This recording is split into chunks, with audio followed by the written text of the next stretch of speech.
Good afternoon, everyone. Thanks so much for joining us today. My name's Emma Bodium, and I'm a member of the IOSH Education Group Committee, and I'm delighted to introduce this Education Group webinar.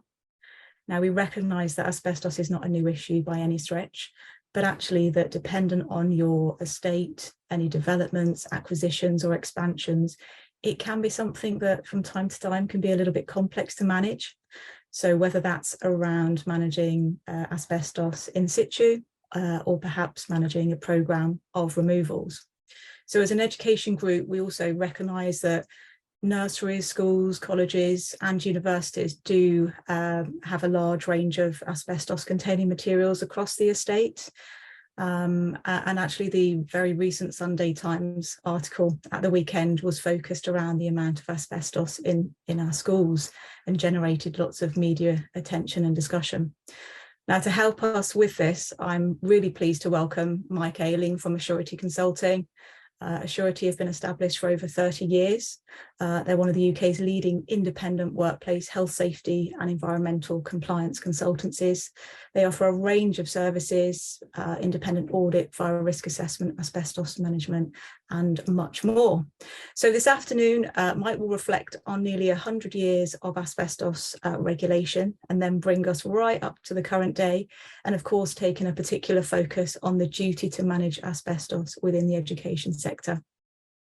Once Mike has delivered his part of the session, we'll aim to take some questions at the end. I do know there's quite a lot of content to get through though, so you're more than welcome to use the Q&A function and I'll be monitoring some of those questions that come through.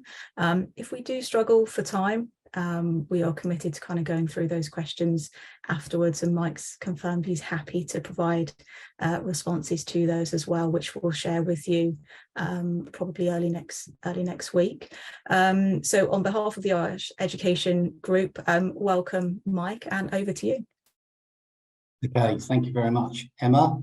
I'll just share my screen.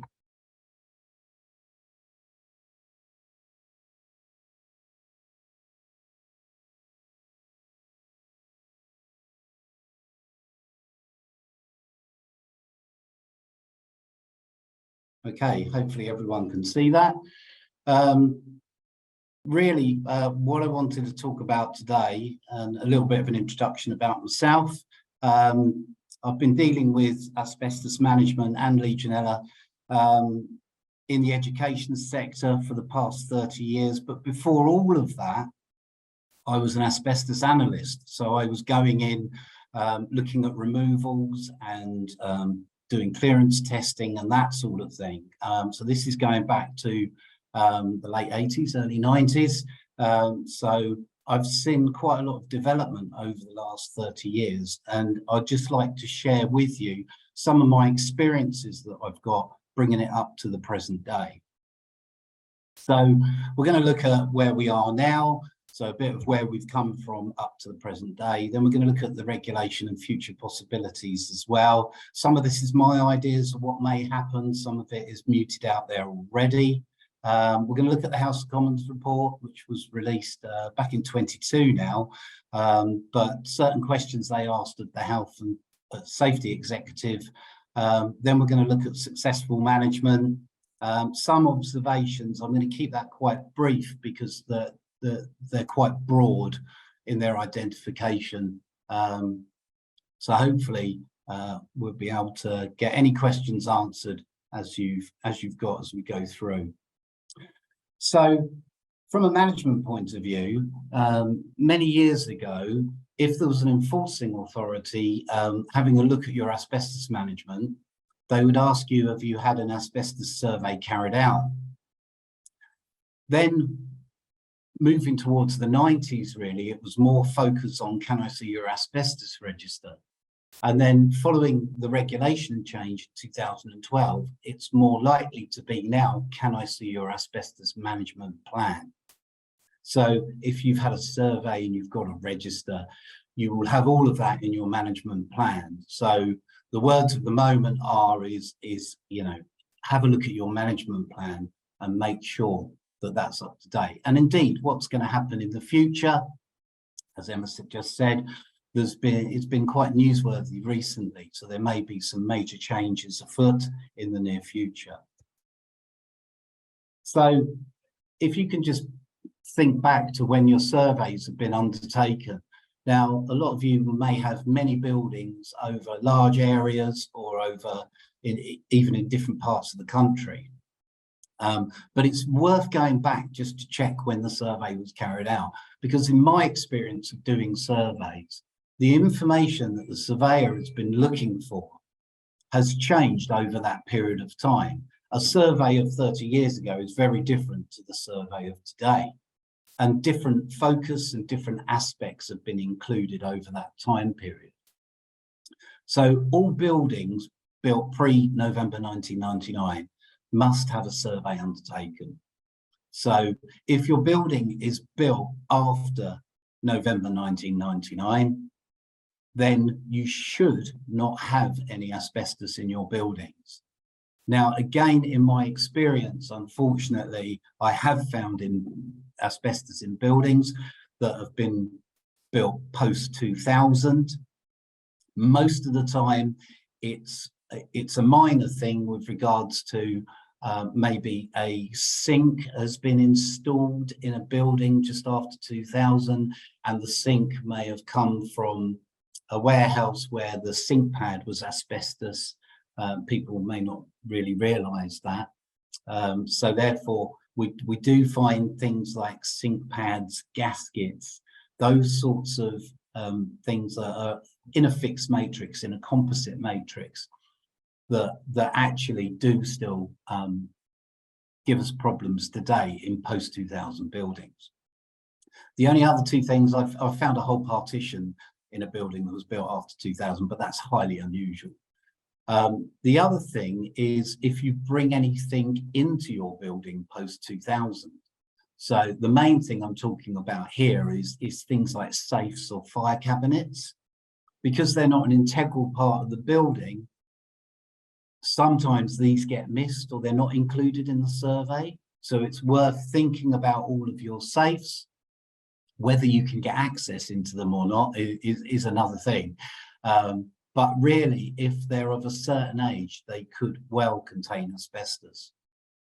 We did a project recently whereby another company had done the surveys, and the customer had been managing the surveys and doing the asbestos condition assessments, but nobody had thought about the safes. So we found 12 safes, and 5 of them had asbestos containing materials in them. So it's just worth bearing that in mind. So if you've had your survey undertaken quite a long time ago, that's not too much of a problem, but you're really trying to bring it up to the relevant regulations of today. So you might have some surveys that might have type 2 or type 3 on them. It's unusual to get type 1 surveys because that was just a presumptive survey whereby you presume everything's asbestos if you can't demonstrate it isn't. But more commonly, your type 2 and type 3 surveys were what is in today's language called management surveys for your type 2 and demolition and refurbishment surveys for your type 3. So it's worth going back and having a look at that and just making sure that you're happy with the contents in those surveys. Some of the earlier surveys had many caveats within them. The problem being here, they would say, we do not make any effort at all to go into electrical boxes. Well, okay, that's fine, but these electrical boxes may contain asbestos. So if there hasn't been access gained into the electrical box, they really should be on the register as presumed as being asbestos.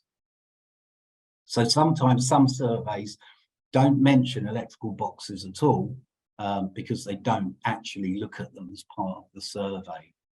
The same thing with lift shafts.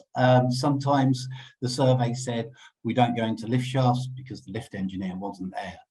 Well, you just need to marry the two together. And when the surveyor turns up, get your lift engineer there as well, because it's quite safe to travel up and down on top of the lift carriage to inspect the lift shaft. So it's just making sure that all the areas that you need to be covered are indeed covered, and the areas that are not your responsibility don't have to be covered. So it's quite important to know what your responsibilities are and what has been included in the survey. Another area that we often find a problem with is gaskets. Again, sometimes you can't see the gaskets because they're between two flanges of a pipe. So again, is it presumed? Are there any other gaskets in your building? Sometimes you can sample them. Sometimes there is a gap in the pipe and you can take a sample. The majority of the ones I'm talking about here are a sort of pinky colour, and they do contain asbestos. So it's just making sure that all of those are on your register. Now, it may be that you just say the boiler room, because it would be quite difficult to say which gaskets within that boiler room do contain asbestos and which ones don't, and you may not know where they are. So as long as you're highlighting that those gaskets in that boiler room contain asbestos, then if anyone goes in there and needs to work on the pipework, they will know that the gaskets could contain asbestos.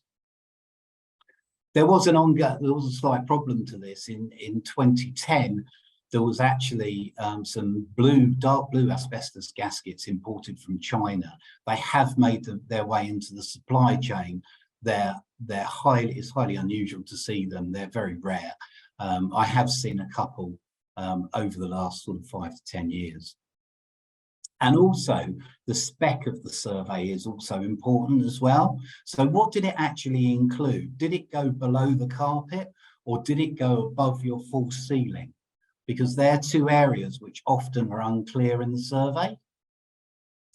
What we have here is if a management survey is undertaken, people might go into an area, they might note down what the floor's made of, they might put carpet, they might say the walls are made of solid or breeze block construction, they may say the ceiling could be solid slab, but if it's a false ceiling, they may not necessarily say what's above that. So again, make sure that those areas have been inspected, because if there is any works to be done in the future, these are the areas that could potentially hold up the whole process. So just as a bit of a recap, really, does it include everything you're responsible for? Outline sheds and storage areas. I had an issue a couple of months ago now, whereby there was a generator room over the other side of the car park. And it had never been included in any of the surveys because the surveys concentrated on the building itself. Actually, in the regulations, it says premises, so it's talking about the whole area. So that does include car parks and any other buildings. And we actually found 3 different types of asbestos within this generator room that have not been previously identified. Any other areas that are really, really difficult to get to, like undercrofts, for example. In a lot of buildings, people would say you can't go in those. No one ever goes in them, but potentially you will have to go in there in the future. But in the interim, you need to put them on the register to say there's no access into the undercroft, so we have to presume it contains asbestos. So if it's captured by the register, at least you will know anyone coming in and looking at that register will potentially see that there could be asbestos in your undercroft. I've put external parts of the building, including the roof, on there as well. Sometimes in certain buildings, it's quite difficult to see all of the roof, either from the roof or the ground, or from another building, or from another part of the building. So sometimes, and it has happened in the past, where there's been an asbestos flue that's been capped off at the bottom or in the actual area, but they've left the asbestos flue on the outside of the building, but you can't see it from any part of the building because it's an obscure part of the roof where you can't actually get any visual contact with it. And as I've mentioned before, the last one there, just remember those very old safes. Okay, if we move on to the second thing, we said, well, after can I have a look at your survey, what about can I have a look at your register? So I'd like you to go back and have a look at your register and just find out what it looks like. And I've mentioned there again, does it include any areas of no access? Because then you will start knowing that actually this register is quite comprehensive, because I know there's certain areas in this building which we can't get access to. Are they on the register? Does it contain a material assessment score and a priority assessment score, giving you a total risk assessment score? And I'm going to talk about that in a little bit more detail later. If it's an older asbestos survey, pre-2012, you probably may not have that information on there. So it might be something that you want to do retrospectively, is go through the material assessment scoring and the priority assessment score to give you a risk assessment score. And that can be quite useful if you're writing your asbestos management plan, because you'll get to know where your most riskiest bit of asbestos is in your portfolio. There's a document that's freely downloadable on the HSC website that gives you your scoring tool. So it's called the Material and Priority Scoring Tool. So you can put that in Google. It will take you straight to the HSC website. You can download that, and it gives you information there on how to do the scoring. So this is also useful, because then you can double check that the material assessment scores are relevant, up to date, and what they should be. And also with the priority assessment score, you can do the same. As I said, I'm going to talk about that in more detail a little bit later, but a really good sign of an active asbestos register is if you've got an historical record, if things have been changed over a period of time. So if you've had removals, things have come off the register, or indeed if you found something and things have been added onto the register. It's not necessarily a bad thing to add something onto the register post doing your surveys and management, because further asbestos can be uncovered at any time. And then the last thing, bringing it up to today really, is can I see your management plan? So what should your asbestos management plan contain? Some of the areas that we often find wanting is a plan on how you're going to be communicating to everyone that needs to know. So how are you going to communicate to staff, to students, to contractors and visitors? Because it all could be slightly different. Okay, your asbestos management plan should contain a policy. And again, we're not looking for war and peace. We're not looking for a lot of in-depth wording. We're just looking for a policy to say it is your organisation's commitment to successfully manage asbestos. It's normally signed by the statutory duty holder or the board of governors, anyone who puts themselves in the position to make the funds available for you to successfully manage asbestos in your buildings. We also like to see a responsibility tree. So we want all of the people that are involved in asbestos management in that asbestos management tree. So it starts with the statutory duty holder. We would like to see some appointed responsible people, deputies, because the appointed responsible person will be on holiday and or sick from time to time, so you need a deputy. Then everyone else, including the maintenance team, including any asbestos contractors you may have, independent consultants. I must be mentioned in many asbestos management trees around the country, but it's very important to have everyone in there. And we want contact numbers, we want names and addresses, we want telephone numbers, we want the actual things that they're responsible for doing. So a brief paragraph of what their responsibilities with regards to asbestos management. The next thing is the asbestos risk assessment. So if you've got that in your management plan, that will give you a clear indication on which bits you need to be dealing with next. Sometimes if the scores are low enough, it might be carry on with managing in situ. It might be the case that something's become more damaged, so the risk assessment score's gone up. So you might want to consider painting or encapsulation, or indeed the final one is maybe it's time to remove that piece of asbestos. So a plan here of how you're going to manage asbestos on your site. So what are your hopes and dreams for the next year or so? what plans are you going to have in place? It might be that you're having some refurbishment done. It might be that you're having parts of your site redeveloped. This will all have an impact on the asbestos management plan. And it's a really good place to detail this to show that you're actively managing it. Training is also very, very important as well. Do you have asbestos management training, or is it asbestos awareness training? Really depending on how much you've got, what your responsibilities are, really depends on the level of expertise you require. And then the last thing is, where do you keep all this information and how do you make it accessible to all? So they're the key markers that we'd like to see in an asbestos management plan. But hopefully that's given you something to take away and just go, I just want to check that we've got all that in place. You've also got your other bits as well. So you'll have, if you have any demolition or refurbishment work undertaken, you may have some asbestos removal undertaken. So therefore, you will need all that information to keep things like air tests, your plan of works, your risk assessment and method statements for the works that you're doing, and any removal certificates or disposal certificates to ensure that the asbestos that's moved from your educational establishment actually ends up at a registered tip and not down the side of the local B road.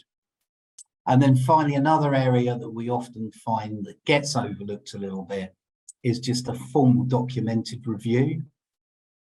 So as part of that review, you should just sit down and think about your policy and think about your management plan and detail if anything's changed over that period of time. That's a good way of capturing it at that point. And then looking through all the documentation and finding out if your management plan is suitable and sufficient, if it's robust enough for the asbestos that you've got or that you're responsible for. So they're important pointers, and it really brings it up to today, really. So in the future, what are we going to see changes? It's all under review. And as I said, I'll talk about that a little bit later on. So I mentioned, although not going back 100 years, the control of asbestos regulations of 2012, quite a landmark change, and that culminated in some approved codes of practice and guidance out there. The management of asbestos in non-domestic premises and working with materials containing asbestos. That was then brought in together. So if you ever look for a document, managing and working with asbestos, L1 through 4.3, the second edition is the one you want to look at. And what are they going to look like in the future? Well, I said they're under review. We're expecting to see some potential changes in the future. But some of you might be aware of the retained EU law. So this is the fact that all our health and safety was revolving around what the EU were doing, and therefore we were going to have to change it when we left the EU. So the government have since released some interim information to say we're going to carry on the same, but at some point in the future that will be reviewed and updated.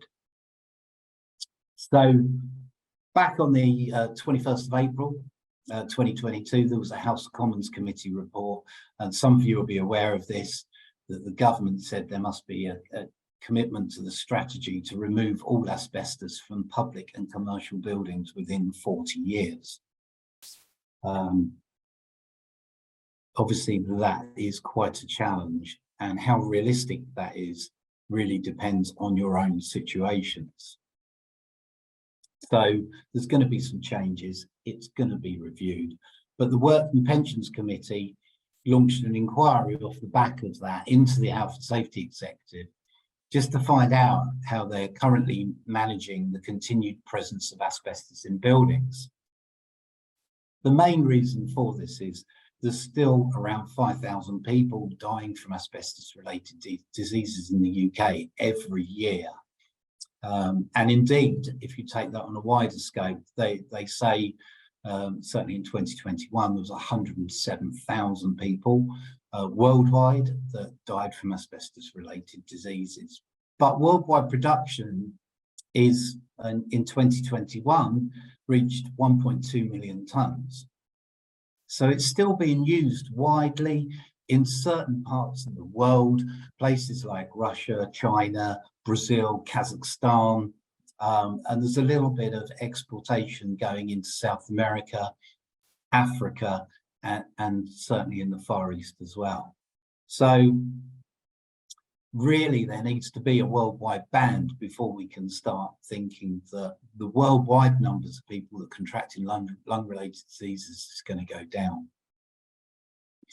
There was also the Committee of Carcinogenicity, and they concluded that children may be more susceptible to develop mesothelioma, which is your lung cancer related to asbestos fibres as a result of exposure. And also there was the Unite Union there that said they had 15,000 people that are registered with them that are reported being exposed to asbestos. So you can see the drivers behind the reasons why the sweeping statement of removing asbestos from all in buildings was put out there. So as I mentioned earlier, there was many questions asked by the Health and Safety Executive. You know, the main obvious ones, you know, what the current risks pose from asbestos in the workplace, what groups of workers are most at risk. With regards to the groups of workers, it certainly used to be carpenters, electricians, plumbers, those sorts of people. IT workers seem to be coming more and more on the radar because they're laying cabling, or they certainly were laying cabling, and sometimes they're not really aware of potential boards that could be asbestos containing. And I've seen a number of examples whereby a board has just been basically smashed and a cable run through it. So they also asked questions, how effective is the current legislative and regulatory framework? They also said, how does our approach compare to other countries, and is there any lessons that can be learned off there? And how does the HSE measure and report on mitigating risk? So there was lots of questions there, and one of the main ones, especially for you guys, does the HSE keep adequate records of asbestos in public buildings? So it goes on, there are more and more questions. You know, what technology is being used to monitor asbestos in buildings? You know, is there adequate resources? The short answer to that, I think, is no. So is it in line with the risk of asbestos in buildings? Probably not. How available is the data about the risks and impact on asbestos in the workplace? So many questions. So all of these questions were brought together. They gave the opportunity for many people to respond to these questions, which I certainly did, as a number of my colleagues. Submissions closed on the 17th of September 2022. So we submitted all of our ideas, but since then, unfortunately, we've had no communication. So that's where we are with that. Main drivers here, and interestingly, the first one they put was a drive to net zero in buildings. So I'm not quite sure whether that's the most important or whether it was just a list. But this will have an impact on asbestos containing materials and potentially removing them in the future. So it's worth to bear that in mind. Asbestos removal is still a big problem, and indeed, again, if you go online, you can see a video.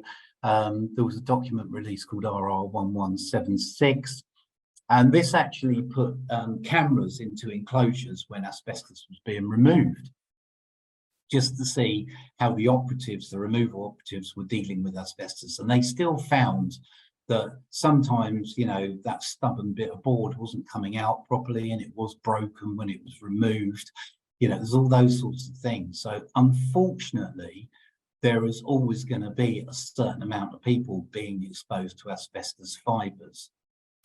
And this will continue until such times as there isn't any asbestos anywhere. So I believe it's all down to education and training. The main thing there is just making sure that those people that are successfully managing asbestos or involved in the asbestos management have all the knowledge and training required to make sure they can successfully manage it. So you will also get accidental fibre release as well, because there will always be that piece of asbestos that gets damaged by accident. And one of the major aspects of major fibre release that can expose many people, and there's been some recent prosecutions on this, is marrying up your specification of your demolition and refurbishment with your actual project that you're going to do. Time and time again, I see demolition and refurbishment surveys that are undertaken, not understanding the scope of the project, and therefore they're not intrusive enough. They don't find all of the asbestos, and when the project starts, asbestos is damaged or found later in the project, which can cost millions of pounds in delay, if only because it takes a long time for the dust to settle before you can actually get a clearance test in an area if the area has been contaminated with asbestos. So my real communication here is just keep things simple, make it easy. And some of you straight away might say, asbestos management plan, that looks more like the Plan, Do, Check Act or the HSG 65 that some of you may remember. So it really is, you know, we spoke about this earlier. Make sure you've got your policy, make sure you've got your responsibility tree, make sure the risk assessments are suitable, sufficient and up to date, and make sure there's adequate training in there so you can implement your controls successfully. Do all your checking, inspecting and monitoring on the frequencies recommended by the risk assessment. And then finally, make sure you do that review, because that's vitally important. So if you keep things similar to that, you know, I could be talking about any other health and safety subject here as well as asbestos, but you've got that HSE framework, if you like, of how you can successfully manage it. So the problems that we often encounter are the risk assessments, priority assessments, or always we find issues with.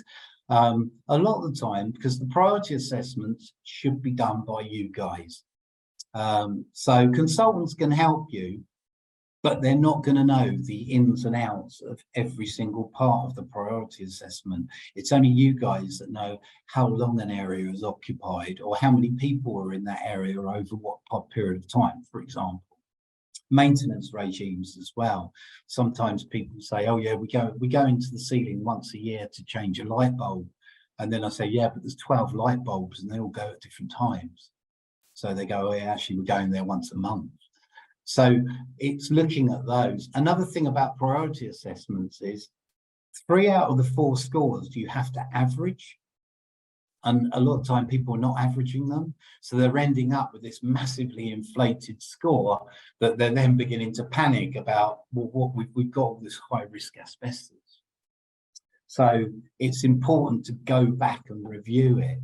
Unfortunately, with the averages, when you add them up, it may come out at 2.2. Well, you don't round it down, you have to round it up to 3. So that's another area, and that can distort the scoring. It can distort your management plan on how you manage those pieces of asbestos in the future. Again, that really depends on how much you've got and where it is. Another thing is the implementation of controls. This is another problem where we often come across the removal of non-asbestos containing materials which are actually asbestos. So we'll go back and do a condition assessment. We'll walk into a plant room, we'll see that all the pipework's disappeared because they've got new boilers. Excuse me. And the answer is, can we see the removal and disposal certificates for your asbestos containing materials? And there isn't any. So it's worth bearing that in mind. Sometimes materials that can, on the surface, people think they're non-asbestos containing, they might actually still contain asbestos. So it's worth checking that through, but we come across that all the time. And then the final thing that I've mentioned twice before, it's the formal review that we're often missing. So there are just basic questions you can ask yourselves of what you need to do in your review, but it's just checking all parts of your management plan to make sure they're working successfully.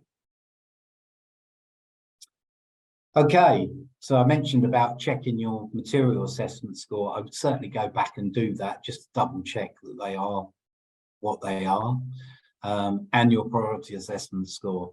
And if you're happy with those two, you're going to be happy with your overall risk assessment score. And then you can have a real firm basis to base your management plan on.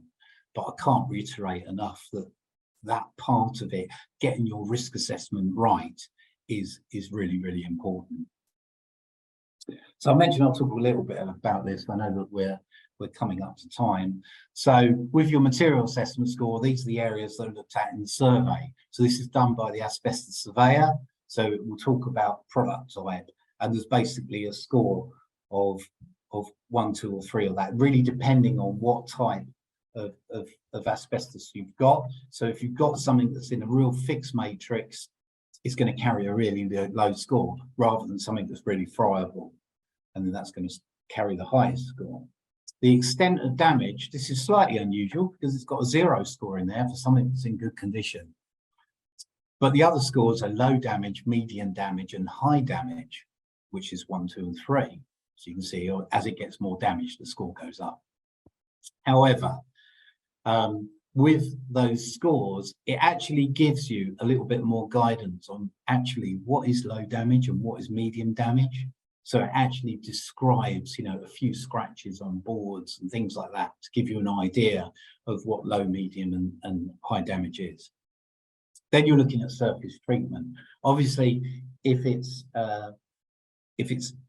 sealed, if it's completely unsealed, it's going to carry a lot higher score than if it's painted or encapsulated or boxed in or whatever.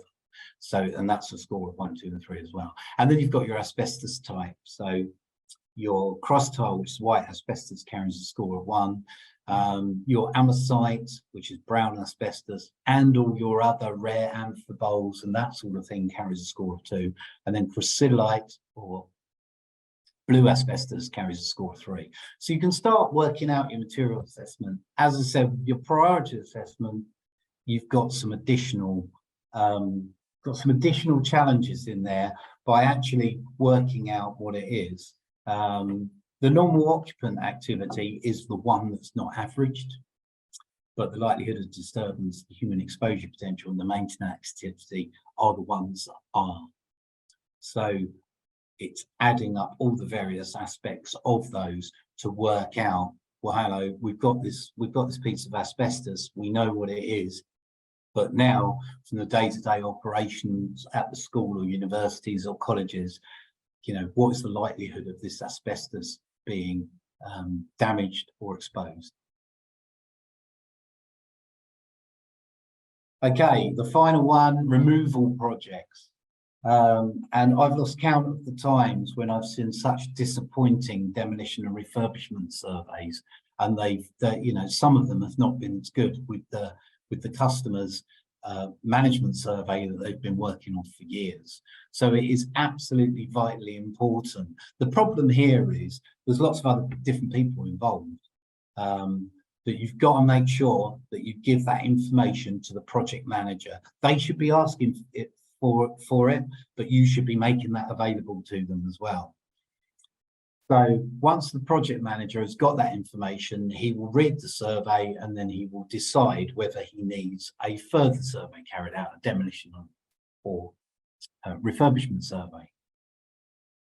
But it's important just to sit down with all parties and just make sure that everyone fully understands what the remit is of the survey, because that will have certain cost implications. So if you're having to knock large holes in walls and really get into what's inside of the walls, then it's going to be a lot more expensive than if you were just painting a wall, for example, and you were just scraping a layer of paint or a surface of a board or something like that. So it's really vitally important that all those people fully understand what the scope is of the project.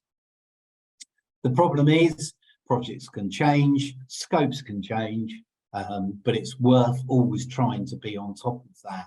And if they do change for any reason, you need to think, well, hang on a minute, what impact is that going to have on those other aspects? Do I need to have another survey done whereby I need to go more intrusive into this area that we didn't actually look in the first part of the survey? So it's really, really important because accidental exposures or exposures to people is where people really do contract lung-related diseases because they're breathing in dust generally, as well as asbestos fibres. So this is the biggest area I think that people need to concentrate on. And then your reviews annually is great. Look at everything and just make sure that you're writing some documented evidence of how good your asbestos management plan and your asbestos management across your education establishment is. We've looked at eradication laws. Poland are looking for one. Australia have one in place already. I've mentioned the UK. They're advocating by 2035 that public buildings and educational establishments by 2028. That's not going to happen. It's just too tight a time frame. There isn't enough asbestos removals. If you've got listed buildings where the asbestos is an integral part of your building, you're always going to struggle. Okay, so my theories, just winding up here. Abolish the priority assessment score and base your management on the material assessment score.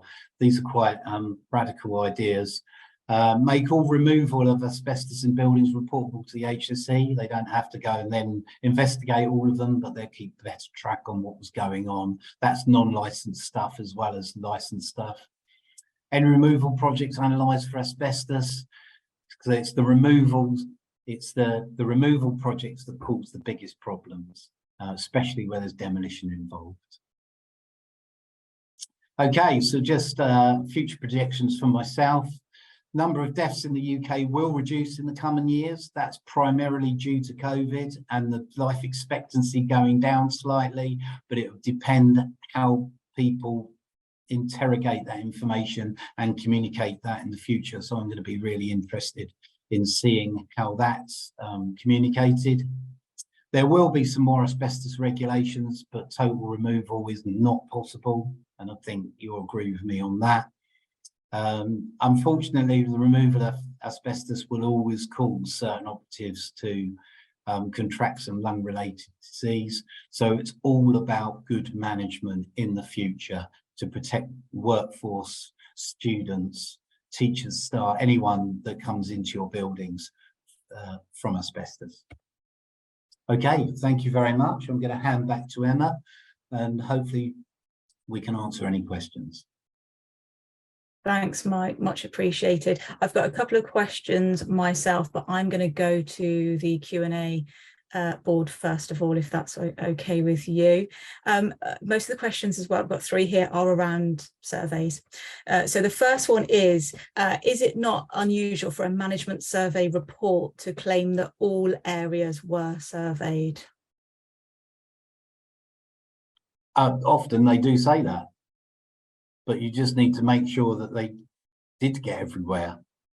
So it's quite difficult to police because sometimes the surveyor may think they've got everywhere, but then there might be some obscure voids that nobody really knows where they are. Sometimes the customer doesn't know where they are either, and it comes to light later on.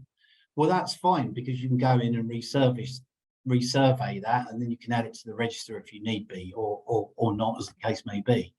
So a lot of the time that is said, you've just got to be very careful that, okay, all known areas, but then you guys will probably know yourselves that if you've got a really difficult area to get in, you would know if anyone had gone in there. In our reports, in our survey reports, we've got an appendix at the back whereby we write down what the walls and floors and ceiling is made of in every single room we go in. That way, customer can check back that we've been in every room. And then they can say, well, you didn't go in this room. We were like, well, because it's not on the floor plans. Because that's another issue, is sometimes those rooms may not be on the floor plans, depending on how up to date the floor plans are, whether they cover all the areas. And this was the problem I was saying earlier about the external parts of the building. Sometimes it's really difficult to see every part of the roof, apart from abseiling or something like that. But yeah, so those are the challenges. So be very careful with "we got everywhere." If it's a real basic survey, and yes, it's possible to get everywhere, they probably did. But if it's a really complex one, just challenge those areas that you may have concerns with. Yeah, it does strike me in some of the surveys I've looked at over the years, it's kind of felt like it's been quite transactional. We need a survey, here's a survey, but actually it's about the specification and the scope of that survey and facilitating access and the information that you give to the surveyor as well, which will, I guess, give you ultimately a more informed. Yeah, lift engineers, you know, getting all the people that are going to ensure the safe access. Even with safes, sometimes we've had to have 3 key holders come to site, specially so they can open the safe, just so we can look in it. So it's all about planning and making sure, you know, and if it isn't done the first time round, there is opportunity to do it afterwards. And just think, do you know what, it's about time we looked in our safes, because actually, although no one's been in there for ages, we do have to get rid of them. Okay. Thank you. The next question has come from a attendee. So a school I've been to have an asbestos survey completed in 2012. Since then, they've had all the asbestos removed and have evidence. So the school state that they have no asbestos on site. So the question here is, should they have another survey undertaken as a precaution? They will have refurbishment surveys undertaken if they are having major works. So any view on that, Mike? Yeah, no, is the short answer. There's no reason to have another survey undertaken. A lot of it's peace of mind. Sometimes some people do, you know, they just say, well, I'll just have another double check. You know, it was a long time ago when the survey was done, you know, for all of those sorts of reasons. But there's nothing to say that you do have it. It's very sensible to say if you do then have any further intrusive works, you're going to instigate a demolition and refurbishment survey for the reasons I spoke of earlier about pipe flanges and gaskets on boilers or whatever the case is. Okay, there's another one here which is also about surveying, and someone said, I see a lot of asbestos surveys with presumed asbestos, but no further identification. Does this mean we have a legal obligation to further examine this? No. So you can, there's 2 things you can see in a survey. There's presumed and there's strongly presumed. So the presumed bit is we can't get access to it, so we can't sample it, but we think it might contain asbestos. So Artex is sorry for using the trade name, decorative coating is a classic. Because it's so patchy and it's mixed up locally on site, if you go around sampling that, sometimes you can sample it and it's negative, and then you'll sample another bit from the same room and it'll be positive. So a lot of the time you're presuming Artex or decorative coating as presumed to contain asbestos. Gaskets, you can presume them because sometimes you don't even know if they're there. Electrical boxes, if you're not getting access into electrical boxes, which you don't normally, not unless you turn off the whole power to the building, which some of our customers do, and they want to go through that, we don't want any presumed, we want to know if it actually is or isn't. Well, that's going to take more time to do because you're going to have to switch off all the electrics, you're going to have to open all the boxes so we can have a look in them. So different organisations are at different stages of their management. But as a blanket statement, you can have as much, it can all be presumed, and you can manage it as such, because ultimately, if it's in an electrical box, it's not going to be an issue until someone needs to get in there. So hopefully that answers the question. Yeah, thank you. There's one more question that's come in. That's the last one I'm going to take, and then I've got 2 of my own, if that's okay. The 4th point is perhaps for IOSH members as a community. And the question that's come in is given that there's that over 80% of UK schools have asbestos within them, indicate that, and I guess this is an opinion, but most head teachers are in denial of the risks they are responsible for. And the question actually for all of us is, how can IOSH members change or influence that? So I guess that's a reflection piece for all of us. Mike, have you got any thoughts on that from yourself initially? Education really is the main thing there with regards to, you know, with teachers. Yeah, I mean, how much do teachers know about asbestos? You know, countless times of walking into classrooms and seeing drawing pins in Artex. You know, just it's all about being as realistic. It will depend on where you've got it and whether it's acceptable. And some schools are going more down the route of removing it if it's more student facing, rather than rear a house, because the maintenance team and engineers and things are more aware of it. They're more likely to be aware of the precautions that they need to do. So therefore, the focus more in schools is more front of house. So it is more making sure that everyone, and I mentioned that earlier about the communication in the management plan. How are you going to do that? How are you going to tell the teachers? How are you going to tell students in some cases, you know, where it is or what you're doing about it? So it is an educational thing. And have you got any tips or insights for those who are in schools or similar, who may have received an increase in kind of questions, given the news articles and debates that have been going on TV and radio and such like around the presence of asbestos in schools? Is there anything from your perspective that we can be kind of sharing with? Yeah, I mean, most of the time it's as soon as you say the word asbestos, people tend to switch off because they've heard the word asbestos.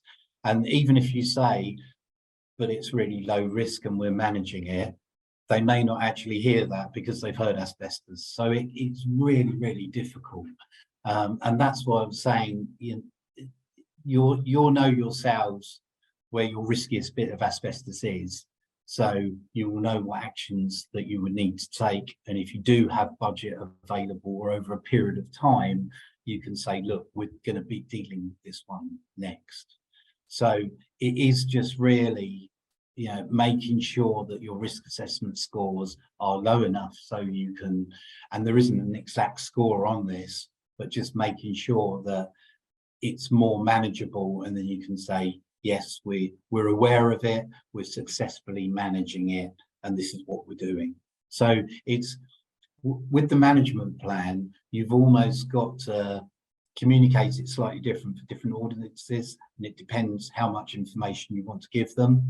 So it's just having that, whether you put it on the website or you've got a dedicated section, or how it's communicated to parents, because I'm a parent myself. So you know, I have the same interest in my local school.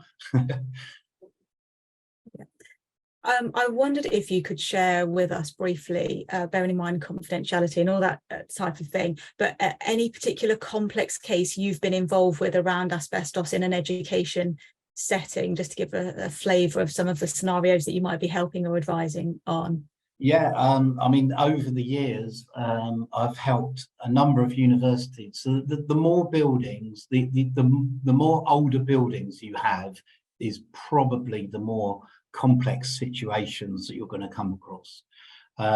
So it's just trying to break it down. As I said earlier, keep it as simple as possible, but it's just trying to break it down to say, right, what have we actually got here? Have we actually been everywhere? Have we actually done everything? And sometimes it's literally going back through the surveys and saying, well, we've done this and we know we've done this, but we don't know we haven't done that. So sometimes it's going back over that. And that can be over a period of time. It can be put in the management plan. And it can just say, look, this year we're going to do this, and then next year we're going to concentrate on another part of the campus or buildings or whatever.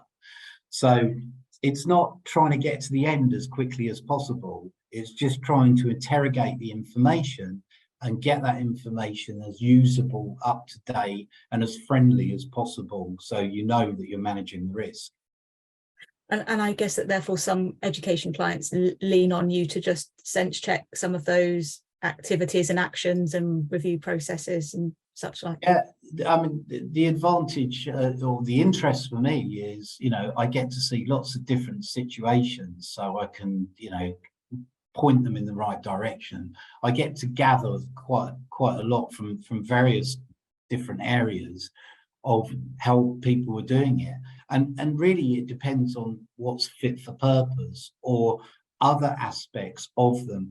So if they've got an electronic management system, has that got an asbestos part of it? Is the plan to put it electronically? Are you going to carry on using paper? It's those sorts of things. So, if you've only got 4 or 5 pieces of asbestos that are really low risk, then it's quite straightforward to manage. But sometimes it can be very complicated, and it can be a significant amount of information, and this can take months, even years, to sort out. I'm going to squeeze in one question that I've just seen. Apologies. So can you offer any clarity on who the duty holder is in the various different types of schools, i.e. community, voluntary aided, voluntary controlled, foundation, etc.? The HSE website guidance is quite clear, but the HSE's field inspectors seem to disagree with their own guidance. I am aware that some field inspectors insist that the local authority is the duty holder for maintained schools, even where the LA is not the employer or landlord. Mike, view on that? So this is a popular question, and one that's sometimes very difficult to answer because it's not always straightforward. So it ultimately, I try to keep it really straightforward earlier on by saying, the person that makes funds available to successfully manage that is usually the person that is going to be in the dock. So I did a seminar recently with a lady from a barrister that gave the legal side of it. I gave the practitioner side, and it was just really trying to find that out. This question came up time and time again. So who is the duty holder? There's a whole seminar on that somewhere, I think, but it can vary.